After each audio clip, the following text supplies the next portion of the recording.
Missed an episode of your favorite podcast? Choose from over a decade of content in our archives, not just the latest episode. All free at GCNlive.com.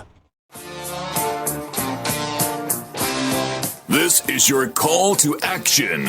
Get prepared, America. Economy, survival, energy, disasters. This is USAPrepares.com. Informative radio, educational radio. Interact now by emailing instructor@USAPrepares.com or text at 434-390-7953. Class, please take your seats. Now, your instructor, Vincent Finelli.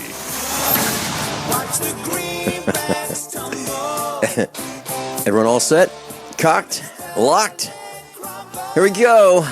Your dial set correctly to USA Prepares. We're glad you're here. And we broadcast 2 hours, Monday through Friday, 9 a.m. through 11 a.m. Central Time.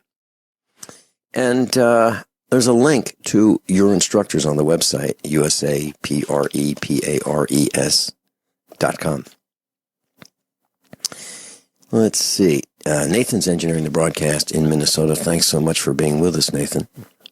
Captain John Reagan's with us in Texas, Studio D, Dallas. Welcome, John Regan. Good morning, Vincent. It sounds like you're on a different connection, John, from what we were just like 2 minutes ago. What happened? Well, some days are more interesting than others. I get in and try to call GCN, nothing happens. Switch to my cell phone, try to call GCN, nothing happens. Fortunately, GCN was able to call out and get me on my cell, so I am here today. Okay. Great. I'm glad you have an emergency backup system. Well, John, how'd you spend your weekend? Can you share that with us? Well, it had been a while since we went to visit Becky's parents, and in fact, it was like July 4th time frame, and so we managed to do that yesterday, and that was an enjoyable trip, and it's always fun trying to catch up afterwards, and at the same time, and we'll get to this more in hour two, I'd come across a new metric that, if you think you're going to be able to handle living in a city once the grid goes down. It can be tough. It's, I talked about the 99.5% fatality rate. That was way too overly optimistic. And I'll break that down for you. It's interesting, John. I finally found out what Barry Soetoro, the lying golfer, meant by shovel-ready jobs. I finally found out what he meant by that over the weekend. So I was out there washing off the veranda right outside our kitchen. It's a concrete pad, and right next to that are the air conditioning outside units, and they had green mold on them, green algae, I should say, and we have these cedar posts that support the overhead roof on part of the veranda, and they had green algae on them. So I spent hours and hours scrubbing the concrete and the air conditioning outside units to get the barnacles of algae off them. Now, we don't feed our outside air conditioning units. We don't feed them. So there's no food that we provide for this algae to feed upon, to form these barnacles, like the barnacles that you might find on the bottom of a boat, except they're algae and they're green. This stuff comes from the sky. And it landed on, these flat surfaces, and it was choking off the efficiency of the outside air conditioning units. So I used a garden hose and cleaned off the coils and the outside unit and scrubbed it down so that it would be back to its normal efficiency. And I scrubbed with detergent the concrete pad right outside our back door. And then, we have these cedar posts that, nothing grows on cedar. You can plant a cedar post in the ground and it can stay there for 50 years and still be good. Well, these posts are raised off the concrete with these aluminum supports to keep them, the bottoms of these cedar, maybe 8x8 posts, off the concrete so they won't wick up the moisture, when it rains and so forth. And still, they're growing this green algae on the cedar post. I've never seen that before. So, those, I think, that's what Barry meant by shovel-ready jobs.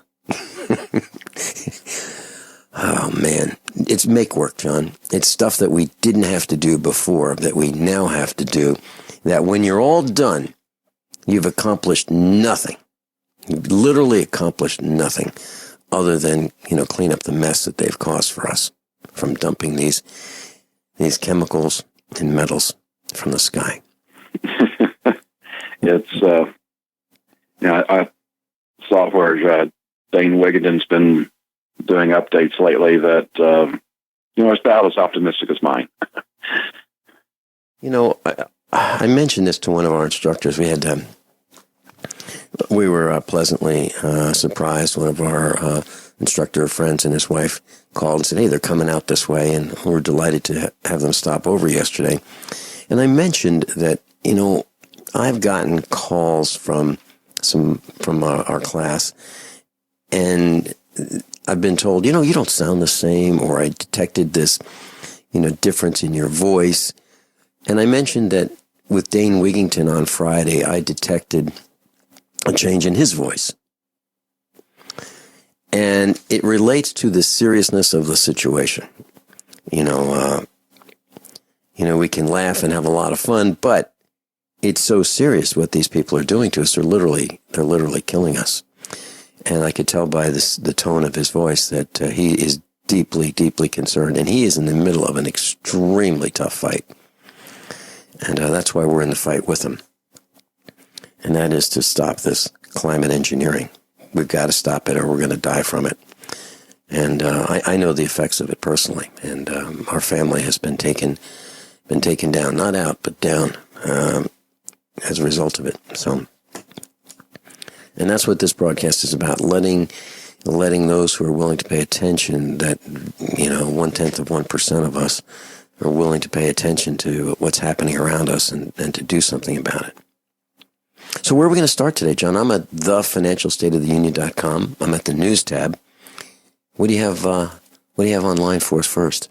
Well, I'm really excited. They've released the schedule for the Hear the Watchman conference. And, Saturday kicks off with Coach Dave Dobbenmeyer. It's time for someone to make a play. Then Anthony Patch, Revising Reality. He has a lot to say about CERN and things like, quantum computers. Mm-hmm. Then Michael Bodea comes up, what Jesus said about today. So it's a pretty decent opening to the conference. And then I look at Saturday. It starts with me and ends with Russ Dizdar. Nobody's going to be sleeping Saturday night. So I start off The Cost of Ignoring God, which combines the financial state of the union with the original, with the grid down by EMP example. Go beyond that with what else can bring the grid down. The alternative, where we're left with this technology that Nazi Germany would have loved to have had.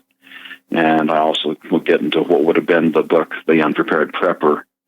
And 90 minutes to do all of that. LA. I'm looking at that, John. So, but right after that, there's a half-hour break, a coffee break, and then time to go visit the exhibitors. I don't think there are going to be many people leaving your seminar. I think they're going to stay with you from 9 all the way to 10:30, the scheduled time, and then I think they're going to stay with you for that extra half hour, that coffee break time. I can just see that happening. Yeah, I can imagine there'll be a lot of people lining up in front of the table. That's what I mean. Mm-hmm. Lots of questions, and there's going to be a lot of concern. And there's going to be a lot of well, we'll call it concern. I was going to say fear, but they're going to be concerned about what do they do first, and then second, and then third. And I know those questions are going to happen. They happen all the time. Then what happens after that, after your session and the break? Then L.A. Marzulli with its Watchers 10, the DNA and Nephilim hybrids, very interesting stuff. Josh Tolley from GCN, The Watchman's Wealth. Dr. Michael Lake, Diffusing Hell's Reactor. Russ Dizdar, Heaven's Countermeasures to Hell's Raging Underground. Then on Sunday, it'll be Pastor Paul Begley with The Watchman's Cry. They'll have a mass baptism at the pool. And Sunday afternoon, they'll have questions and answers with the conference speakers. So a lot going on, and I know a lot of you just plain can't make the trip, whether it's time, money, or both. They will be announcing the live stream option shortly, and I'll keep you apprised of that. That sounds great. I'm glad you're going to be doing this. That's wonderful, and I'm glad they're opening with you on Saturday. Okay, what's next? Oh boy, there's just so much. That came out recently about how the prices on EpiPens had gone up dramatically, and we find out things like the new CEO is the daughter of a Democrat senator, and we go back and look at things. The military was actually the project that created the EpiPen, and then not too long ago, the devices cost just $7 each. But if you're part of the lovely elite, you don't have to go by the rules. Right, and you can manipulate the price. Let's talk about who's involved in this when we come back. John, are you going to reconnect during this break?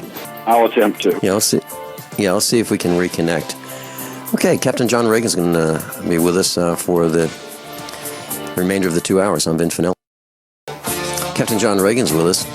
And if you'd like to call us, we have a temporary number for today. There's some reconfiguring of the toll-free number. Now, this is not toll-free, so if you have unlimited long distance and you'd like to call us, here's the number for today, 651-695-7779. Jot that down. 651-695-7779. John Regan, what's next?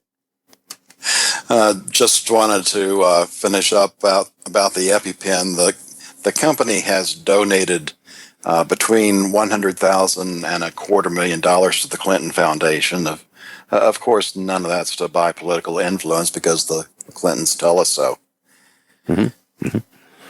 So there's a connection between Hillary Clinton, the $100,000 to $250,000 donation to the Clinton Foundation, which is under intense scrutiny by we the villagers right now, and the massive price hike of these EpiPens.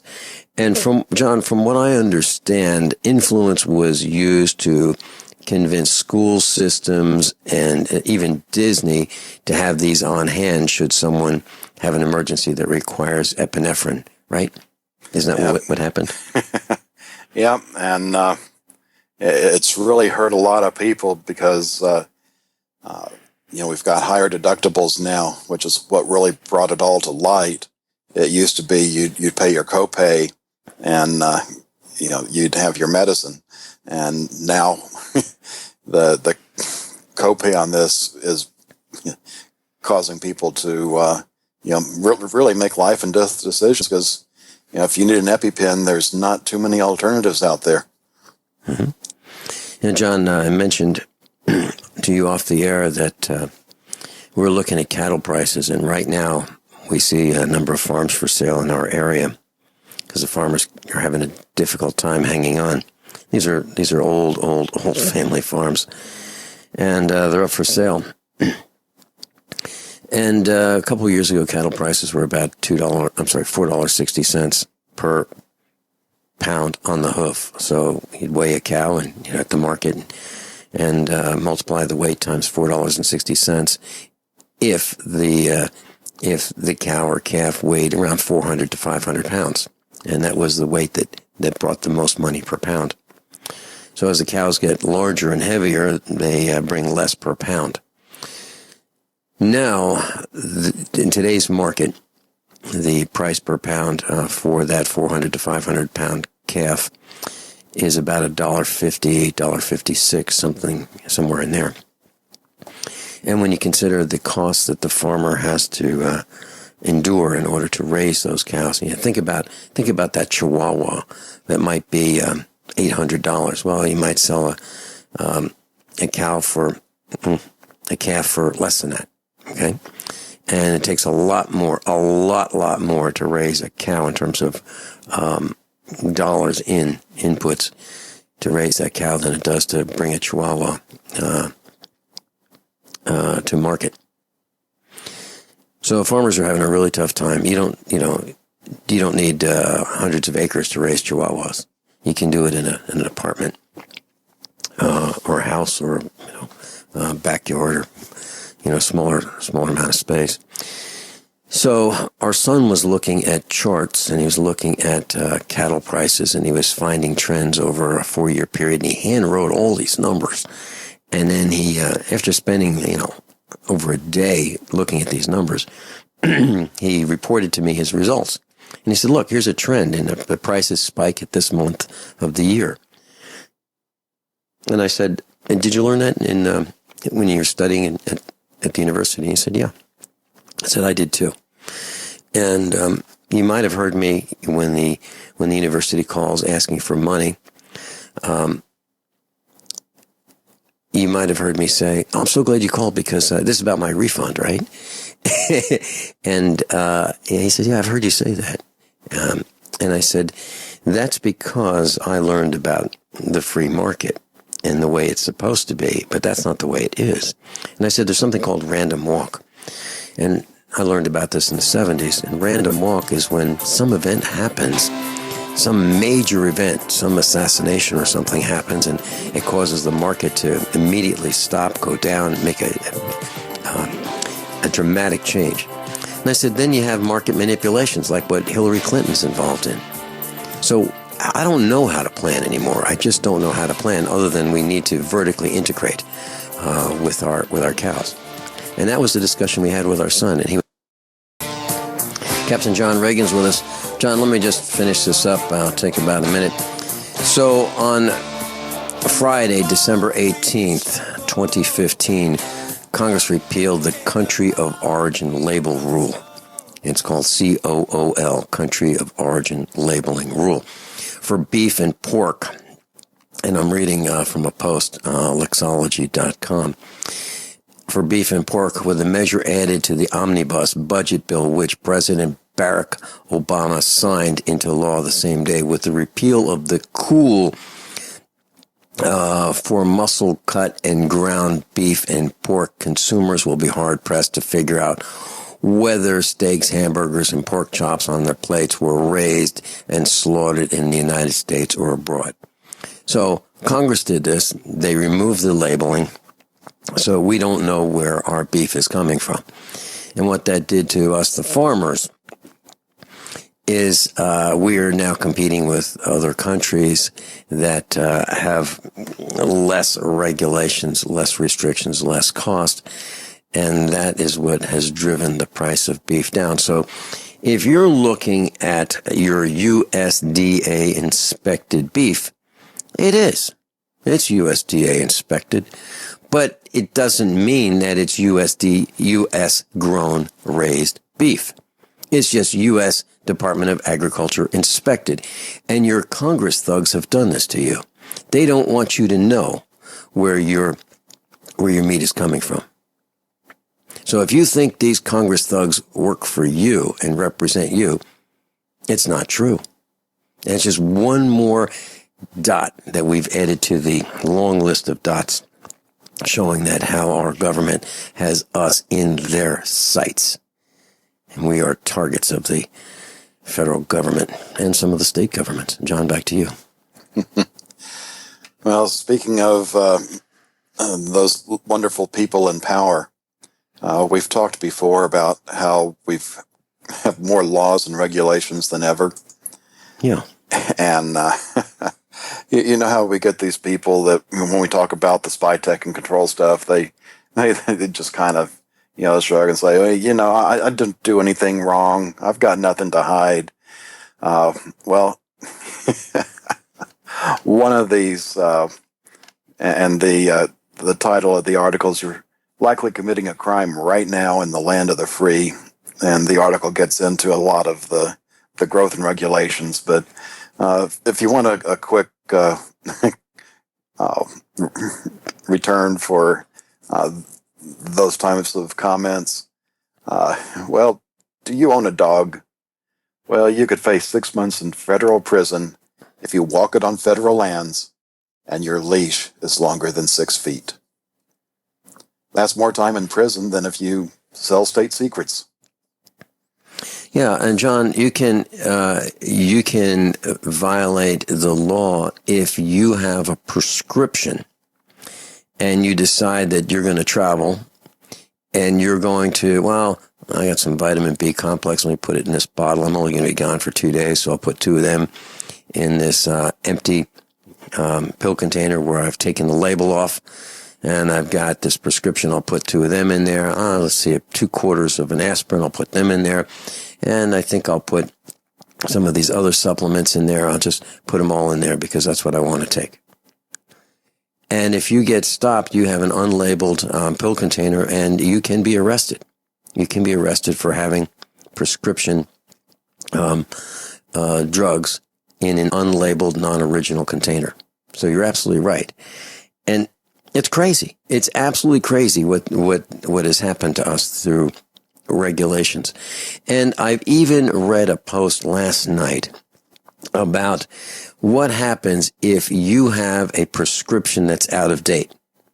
So let's say you do have a prescription that's out of date, and because it's out of date, it is considered by some who can argue, I'm talking about a prosecutor, can argue that actually you do not have a prescription because it is out of date.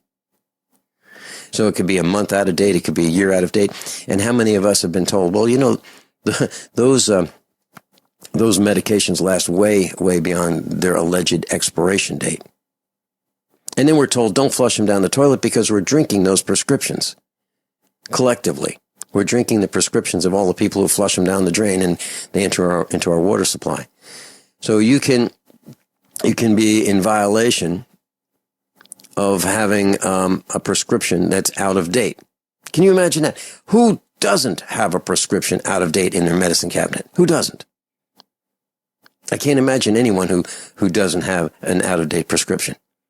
Because you look at the cost of them and you go, well, you know what? I've got 3 left. I'll just leave them there. And then you forget. And they might be there a year or more. You're absolutely right. It's out of control. And just the point being is that if you think that you're not doing anything wrong, you're wrong about that. And this post that you have, it's entitled, "You're Likely Committing a Crime Right Now in the quote-unquote Land of the Free." And John, what about this? What about, it says here right in the post, do you have a bank account? If you deposit or withdraw more than $10,000 in cash over multiple transactions, you can be imprisoned for up to 5 years. What's that all about? If you deposit or withdraw, what does that mean? You're a criminal? How about farmers who sell for cash? How about if I buy a tractor for cash? Or if I decide to buy a tractor and an implement? That's going to be more than 10,000, even if it's used. And why would anybody take a credit card for that? How else are you going to do it? Write a check to someone who doesn't know you, and they're going to let you take the equipment? Come on. Since when has cash become something that is suspect of being involved in a crime? Since when? Well, you look at what just happened with the $400 million airdrop to get the hostages back from Iran. So that wasn't a crime because that was it was way more than 10,000. The interesting thing is he structured that too. He did. He did. So where's Congress? Okay, you Congress thugs. How about arresting the golfer, the liar, the first liar, the liar in chief, the grand liar, the intergalactic disgrace? How about arresting him for structuring? How about that? Where are you, cowards? Well, they're busy right now. They're trying to get reelected. Yeah. So help them out, retire them, never reelect anyone. Never reelect anyone. Not local, not state, not county, not federal. Never reelect anyone. Just because you think your guy is the only good guy, you're probably mistaken. So anything else? Anything else about this? We got so much more, like the $1 trillion gap. All right, let's talk about that. We've talked about how the pension funds are having problems, and the latest report is about state pension funds, and the gap to fully fund these is now up to $1 trillion, meaning that's how much more we'd have to pump into those accounts just to keep them on an even keel. And that's even with their unrealistic future rate of return expectations. John, what do you see happening with these pension funds overall? Do you have an idea of what the impact to the average villager is going to be? There's only two ways they can go with this. One is to cut benefits, which some pension funds have done, and that makes it very tough on the pensioner. We're watching what's going on in Illinois, where so far the courts have said, no, you can't cut the funds. So the only alternative is for the government to raise taxes by quite a bit in order to pump money into these retirement accounts to pay the current retirees. And unfortunately, it looks like that's going to accelerate. Looking at the latest report out of Wyoming for the Fed conference there. The Fed's now talking about negative interest rates in the United States is about the largest, it is the largest amount of, for a single country left in the global, debt fiasco out there where our treasuries are still yielding positive amounts. We have over 13 trillion from the rest of the world that's already in the negative ballpark. And when you have these supposedly safe securities going negative, that makes it very tough for the pension funds because they're used to investing in bonds for safe returns, and now they can't even get their money back for investing in bonds. And then the other side of that is the equities, where those have been artificially pumped up by QE. So when that unpumps,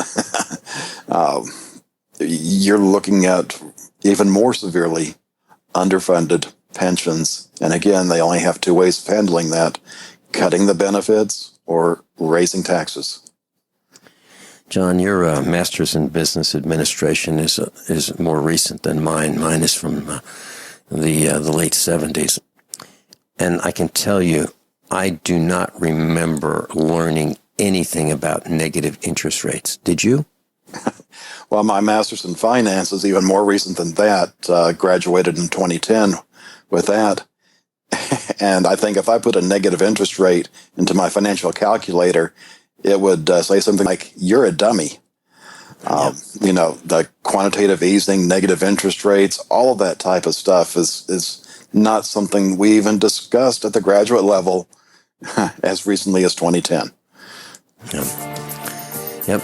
And that's what I was trying to tell our son when he was looking at trying to determine trends in cattle prices. And I was telling him that the market's manipulated by those who we've elected to represent us.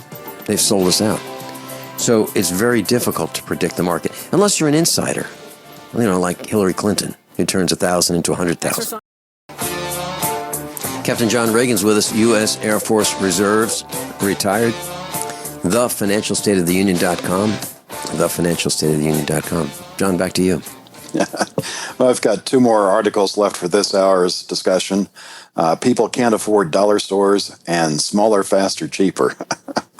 Well, apparently a dollar is getting to be expensive. Dollar General and Dollar Tree are both having problems because half of consumers are in dire straits. They're having to reduce prices just to get people in the door, and that's, of course, cutting in on their profits, and their sales are down. So just another indicator of how great the Obama economy is. And on the smaller, faster, cheaper, MIT has come out with a new LiDAR chip. These are the light detection and ranging systems, which are going to be critical for self-driving vehicles. These new ones are smaller than a dime and cost $10 to manufacture. The larger mechanical ones would cost anywhere between $1,000 and $70,000. And there's a picture of this sitting on a dime. So lengthwise, you could probably fit 3 end-to-end on a dime. Widthwise, it's really small. You could probably fit, I'd say, easily 2 dozen on a dime and still have lots of real estate left over on the dime. So, like I say, just imagine this is the, one of the sensors that we need for self-driving cars, and it just so happens that it's here right on time at a great cost. Vincent? You were talking about dollar type stores having a tough time, and I was looking at a quote from them. Let's see if I can find it really quickly. They're saying, here it is. Things have not gotten any better. Arguably, they're worse. And rents are accelerating. Healthcare is accelerating at a very rapid clip. So that's what's happening. Some costs are going really up quickly.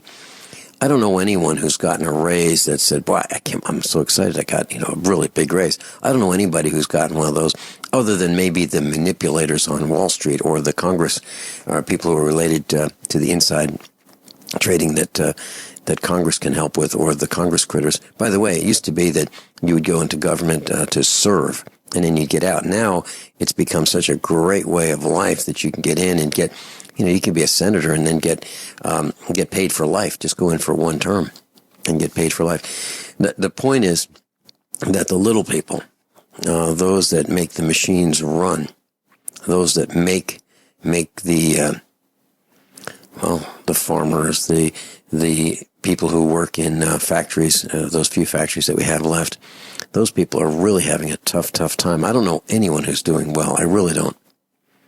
Do you, John? Do you know anybody who's doing really well? Hillary Clinton. Well, do you know?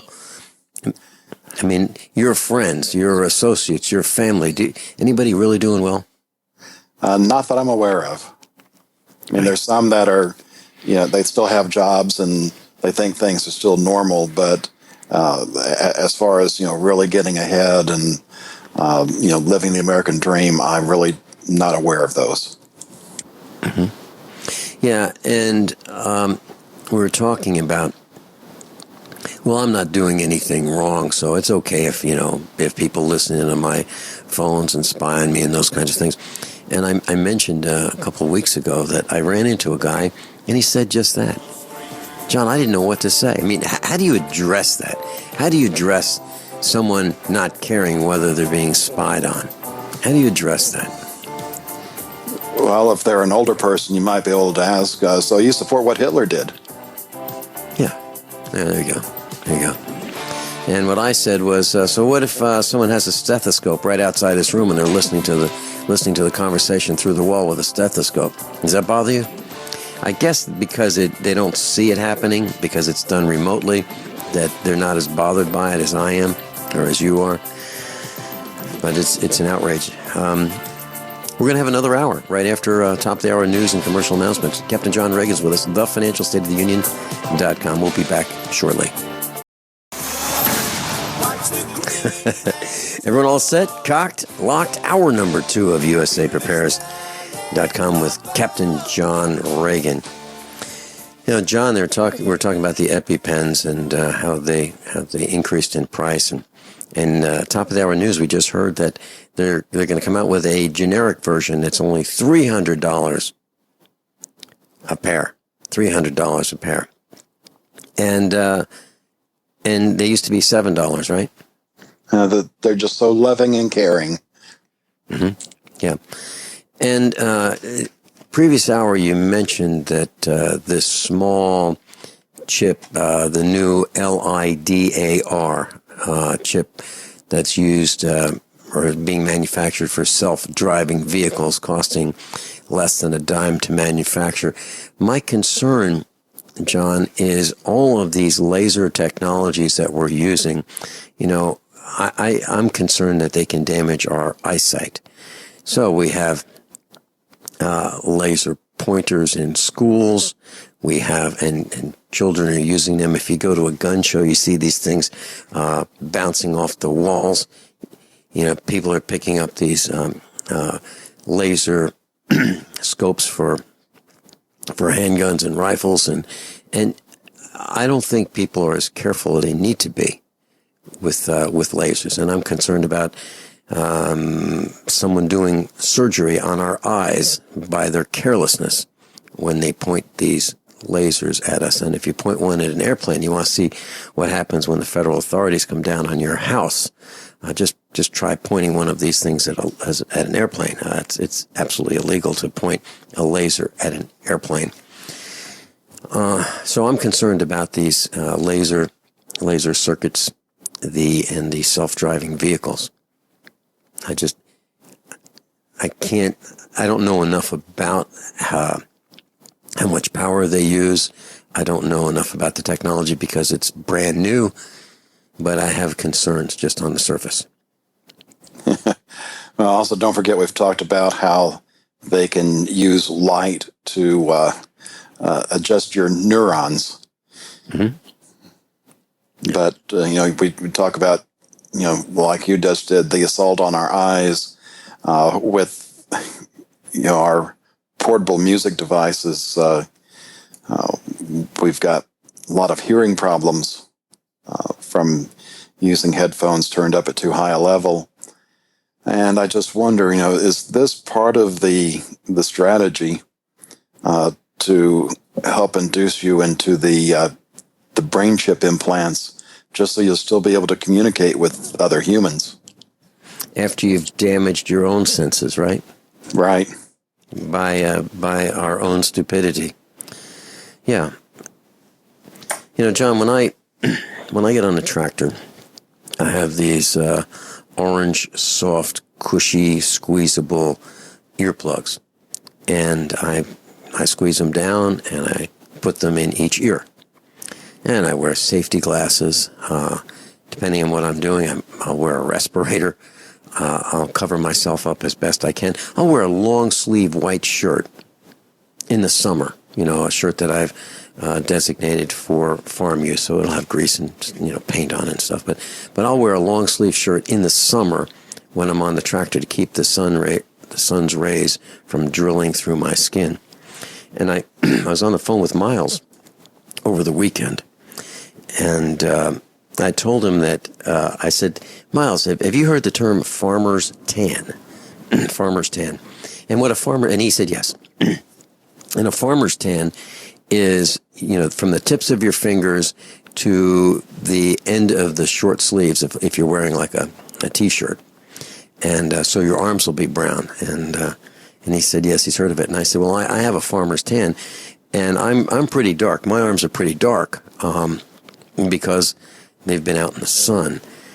And so I'm concerned about a lot of things that are happening to us, John. These assaults from the sun's rays, from the chemicals, from the electromagnetic radiation, from the lasers, and all of these things. And so when I go through one of those conveyor belts where I check out and buy food or whatever I happen to be buying, I make sure I don't look at those electronic scanners with those little lasers in them, those red lasers. I mean, why would I want to look at them and damage my eyesight? So they're everywhere. And what about the young people who are operating those conveyor belts for checkout? They're exposed to that a lot more than I am. I want to get out of there as soon as I can. Just a thought. I haven't read anything that says they're dangerous, but I have a feeling they are. I think almost everything they make for us is dangerous. Yeah, especially if you get into the cab of a car or a light truck and you look at the electromagnetic radiation readings from a tri-field meter that, Norm Shealy talks about.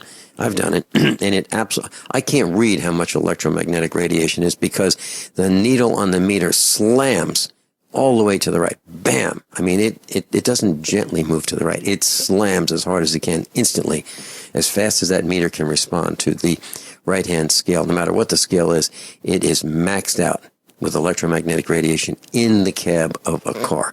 Now, who doesn't get in the car? And when you add in the electronics of these self-driving cars, I'm sure it's going to get worse. I'm certain of it. So, John, I'm at the Financial State of the Union, hour number 2, thefinancialstateoftheunion.com. I'm at the news tab, hour number 2. Where did you want to start? Well, I just want to quickly mention for those in the class that got here late, there's the first link in the first hour is for the Hear the Watchman. We discussed, they've announced the schedule, and I read about that on the air. So if you missed that, you can either listen to the archive or you can go to the link, click on schedule, and you can see what's coming up. And about the archives, John, Ron Gibson is now posting archives on YouTube, usaprepares.com. USA Prepares.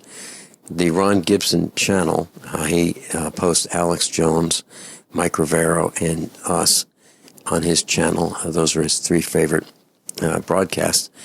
And he posts them without commercials. So if you want nonstop USA Prepares without commercials, you can get that right on YouTube, and they're posted daily. So today's broadcast is posted probably within an hour of the end of the broadcast. You can also listen to us daily on GCNlive.com, the podcast, the archives, and Republic Broadcasting, and as well as AM and FM broadcasting stations that pick up our signal. Okay, so you're going to be at Hear the Watchman in Knoxville on September 30th through October 2nd. You're going to be a featured speaker. As a matter of fact, you kick off Saturday's lineup. That's impressive. Congratulations, John. Thank you. And you've been a key part in helping me get the word out. Most of my radio time has been on USA Prepares. And it's I just wish we could have got the word out to more people sooner. But, you just do the best you can. Yeah, that's all. You're absolutely right. there are so many people who we could reach, but there's some are just not interested in, and we have to just let them do their own thing, because we can't do it all. We can't. But for those who are paying attention, we are so delighted that you're with us. We really are. And while you've mentioned this, I was in the shower today, and sometimes I get these ideas, and because of the white noise of this high-pressure, low-volume shower head we have. And I was going to ask our class, if any of you have taken our advice or implemented some of the things that we talk about, like buying a farm, getting away from high-density population areas, as we have here, would you call in? Well, let's do it tomorrow. Would you call in tomorrow and let us know how it worked out? Good, bad, ugly. Did it work out well? Did you not like it? Would you share with us your thoughts if you have moved away from high-density population areas to a farm, for example? I'd love to know what went into that decision, what happened, and some of the results. So if you'd like calling in tomorrow, Mike Parsons will be with us tomorrow. We're going to be talking about spying and some farm tips. So it's a great time to do that. So, John, hour number 2, it's worse for cities. Is that where we're going to start? Yeah, that's where we're going to start. And you know what happens when I start running numbers. If you remember before, it was the week before the last Get Prepared conference, I had just completed running the latest numbers. And this is based off of the food supply. There's a 60-day supply chain of grain-type products in this just-in-time supply that we've got worldwide.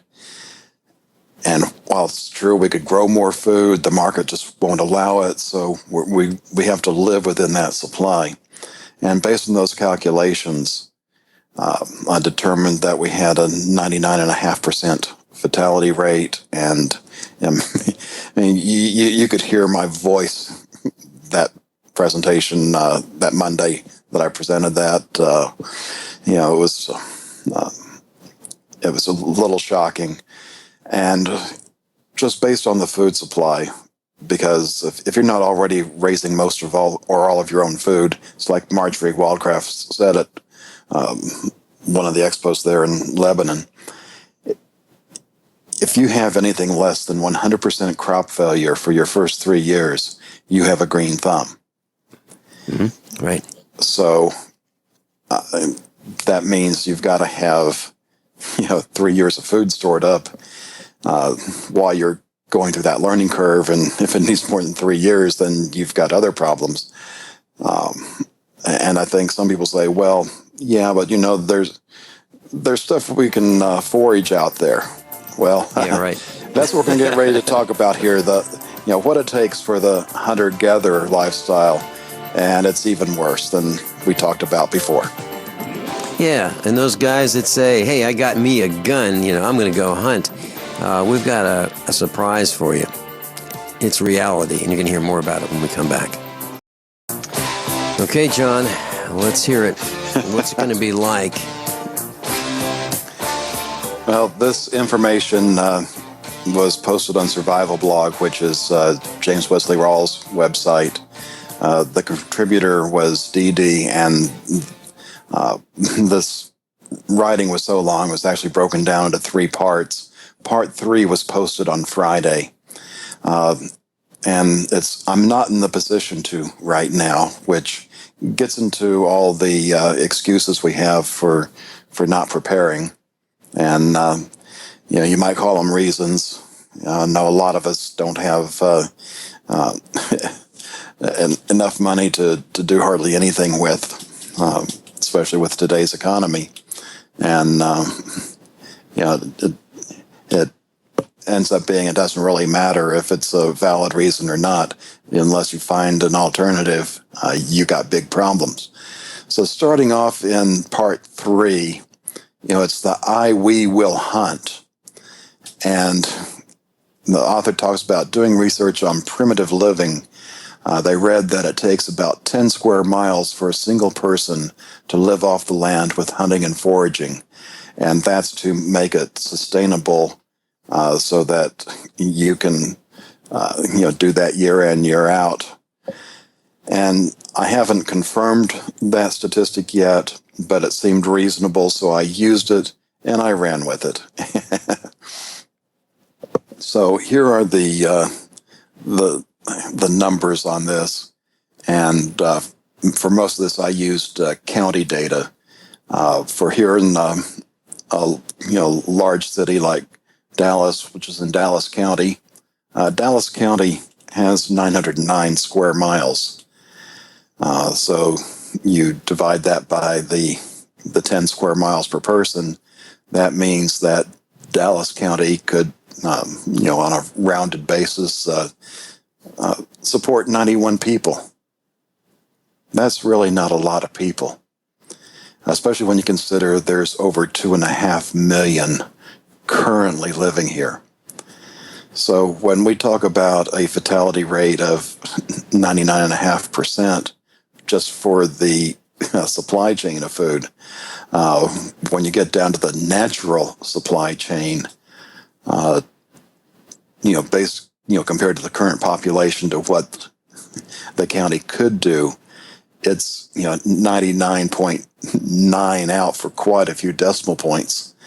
It's so it basically works out to about 1 in 27.5 million, 1 in 27.5 thousand people for the population is what it can support.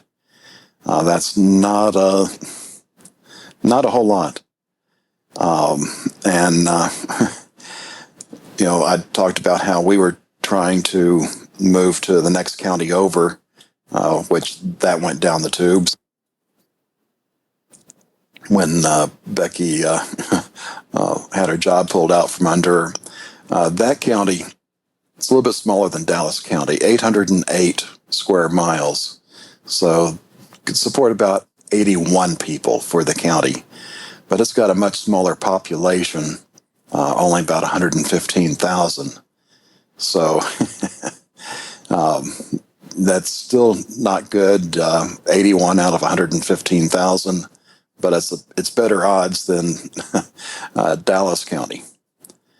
So I looked at what would it be for the Dallas-Fort Worth Metroplex, because it's you know how metroplexes are. Just because you've got one county, you really can't tell the difference because it's practically paved, end to end. So for the Dallas-Fort Worth Metroplex, that's over 92, almost 9,300 square miles. That means we could support about 929 people for the entire Metroplex. The problem is we have 7.1 million people living here. So less than 1,000 out of 7 million is all the land can support. Now, looked at another county that is a little bit more on the rural side, and I'll discuss that when we get back. Captain John Regan's with us, and he's wiping that smile right off our faces. We're talking about hunting and gathering in the Dallas-Fort Worth Metroplex as an example. And Glass, where you live, is similar. Maybe not in density. John, I need to just take a short side trip. So here's the headline on the Daily Mail. Humiliated Huma finally dumps sexting wiener. Hillary's aide separates from her husband just hours after he sent an admirer a photo of his crotch while their 4-year-old son slept beside him. That's Daily Mail. Well, here is abcnews.go.com. Huma Abedin announces she's splitting from Anthony Weiner. Huma Abedin announced today that she's separating from her husband, Anthony Weiner. The announcement comes from the wake of the latest allegations of the former congressman sending lewd messages to a woman online. And if you go to the Drudge Report, she's had enough wiener. These people are just intergalactic disgraces. And that's this ilk that Hillary is involved with. So it's not only the lying, the cheating, the government for sale, the foundation being used as a funding operation for the Hillarys, millions and millions of dollars that they use as their personal piggy bank. You've got these scandals that just won't quit. So here, Huma is in the van with Hillary, and her husband sending a picture of his crotch to some woman while he's sleeping next to his son. This guy is an intergalactic disgrace. And if that's what you want in the White House, God help us. Back to you, John. Well, we've been talking about what it takes to live the hunter-gatherer lifestyle. And keep in mind, in our 21st century world, there's only small pockets where there are tribes that still live that way. So almost nobody has these skills today. Humans switched over to farming thousands of years ago. And with farming, you can raise plants and animals on a smaller part of land, multiplying the effort.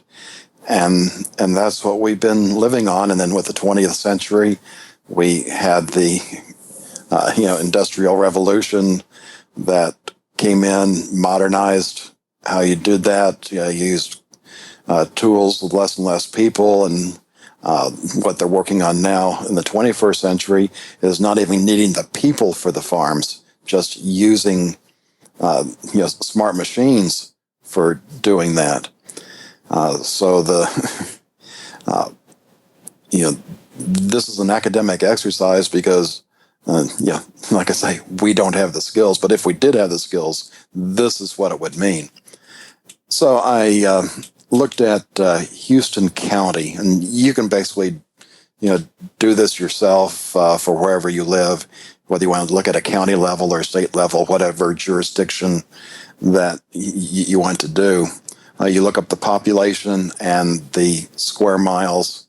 For that, of course, you can do the calculations for square kilometers. So you take the square miles, divide by 10, and that's the number of people that area could support.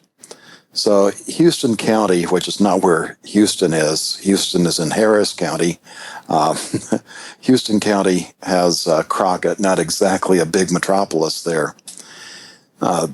It's a bit larger, 1,237 square miles, so it could support about 124 people.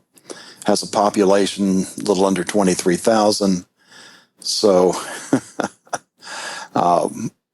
in a nice rural setting like that, in theory, you could have 0.5% of the people survive.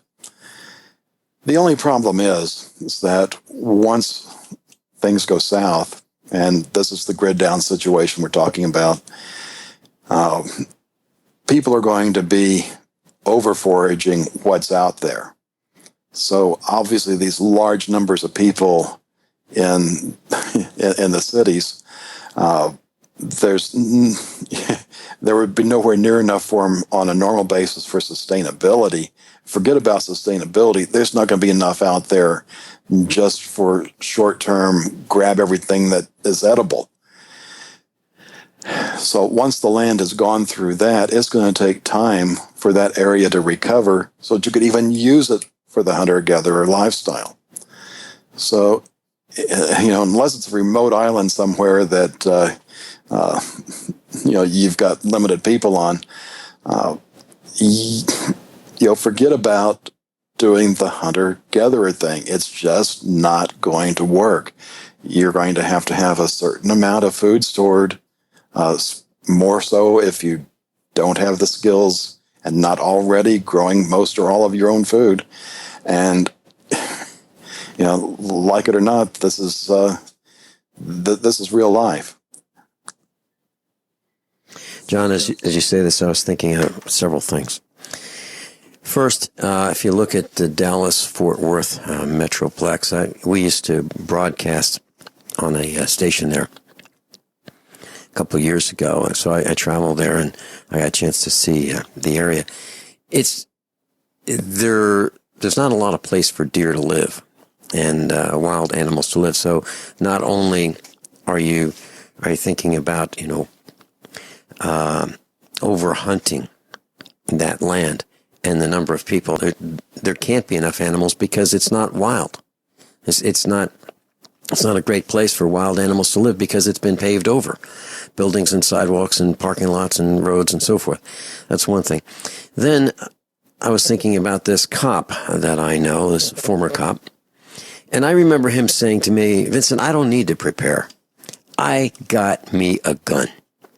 So what that tells me is he is going to hunt people. This former cop is literally going to hunt people and steal from them what he was too lazy to do for himself and his family. So he's gonna hunt people. That's a former cop I know. I can't stand the guy, but that's his outlook. He's got him a gun, and he's gonna go use his gun to take whatever he needs. That is his attitude. Then you add to that what happened here in Missouri in the 1950s, and that was a massive drought.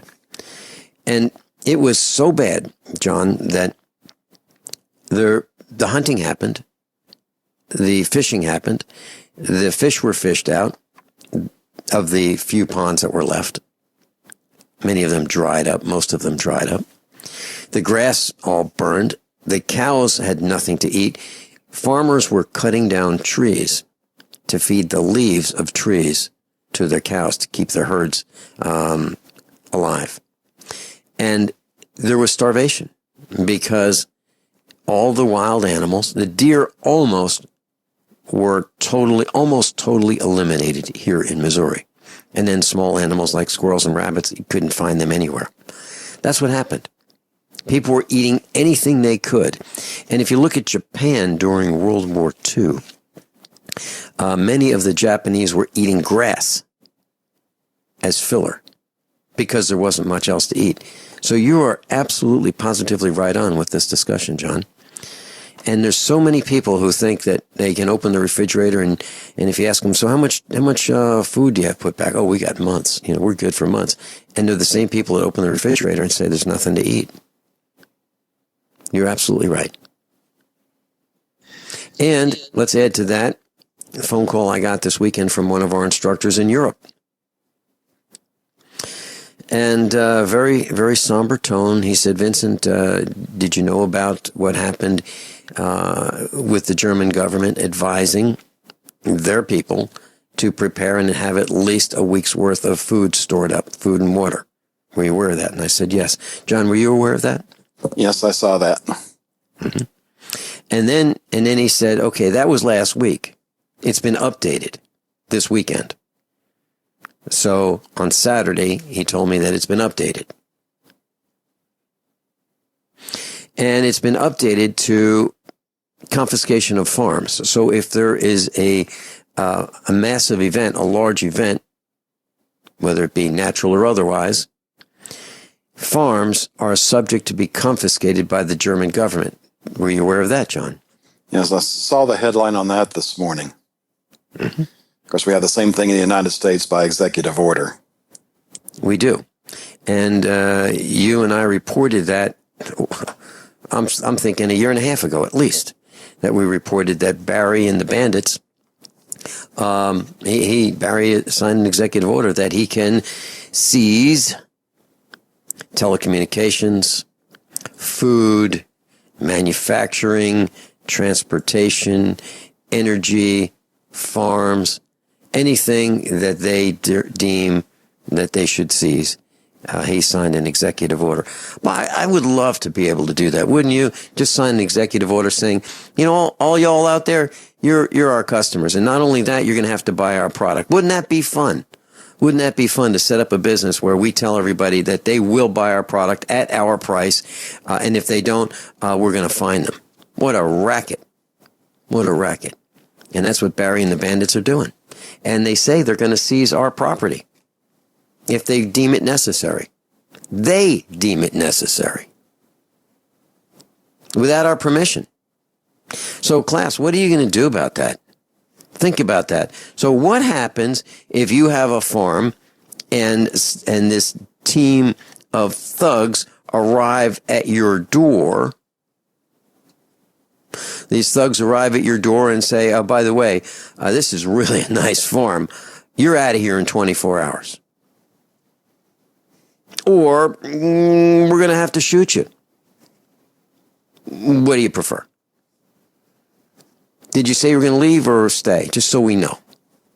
What are you going to do, class? What are you going to do if they come over and say, I'm so glad you've stored some food up, because there are a whole bunch of people who were complacent and ignorant and naive and lazy, and they didn't heed all the warnings.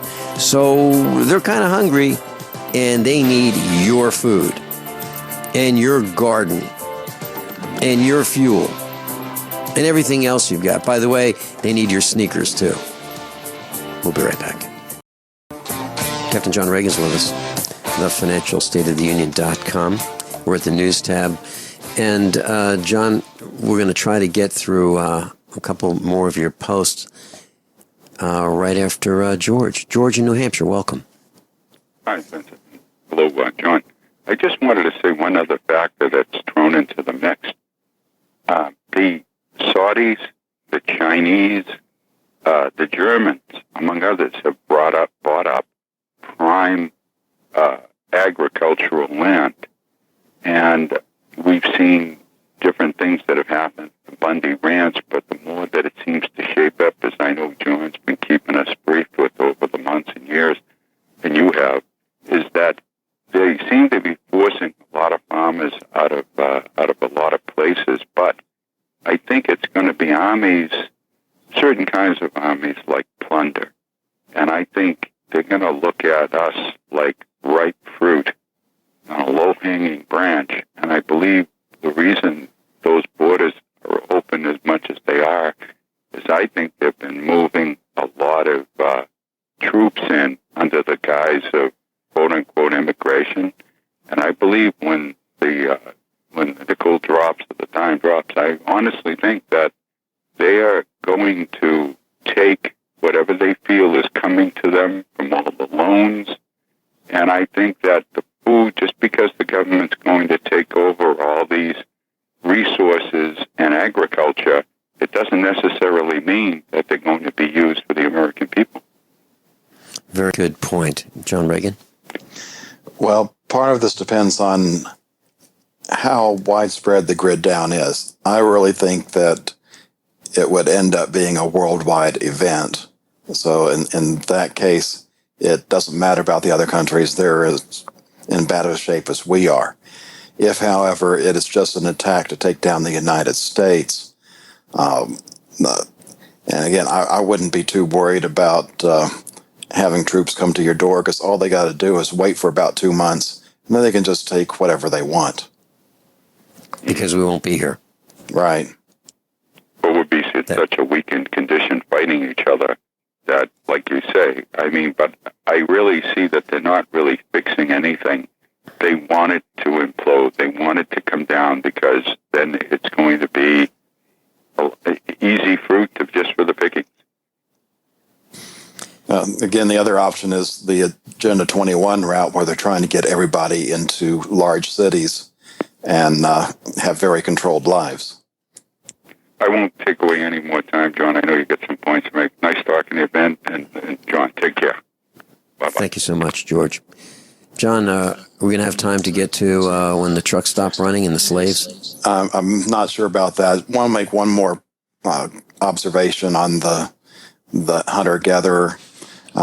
if you do live way out in the boonies where, city people probably wouldn't get to, because in a grid down, the city people can't get too far. They're not going to be able to use vehicles. Look at what happened during Rita when they evacuated Houston. Interstate 45 was a parking lot practically all the way from Houston to Dallas. And that wasn't even trying to evacuate the entire city. That was, the people in the worst areas. So if you think you're in one of those areas where you're kind of safe from the population and you can possibly do this hunter-gatherer thing, keep in mind, just for a couple of couples or a family of 4, that's 40 square miles you would need. So that's a little bit over 6 miles by 6 miles if you're looking at a square. That's a pretty good amount of territory that you have to cover without the technology that's used to covering that with. So, including that, bringing back whatever you were able to hunt. Let's say you got a deer and you had to drag it back 3 miles. How many of us are able to do that? Not too many, I think. And then what do you do when you get it back? Do you know how to clean it? Do you know how to hang it? Do you know how to skin it? Do you know how to make sure you don't waste it? Class, if you get a chance, thefinancialstateoftheunion.com, I think it would be great if you looked at the news tab and then click on hour number 2, necessary distance. When the trucks stop running, slaves. Those 3 items. It's going to ruin your day. Captain John Regan, thanks so much for being with us. Class, above all, honesty and integrity. What happens next is up to you.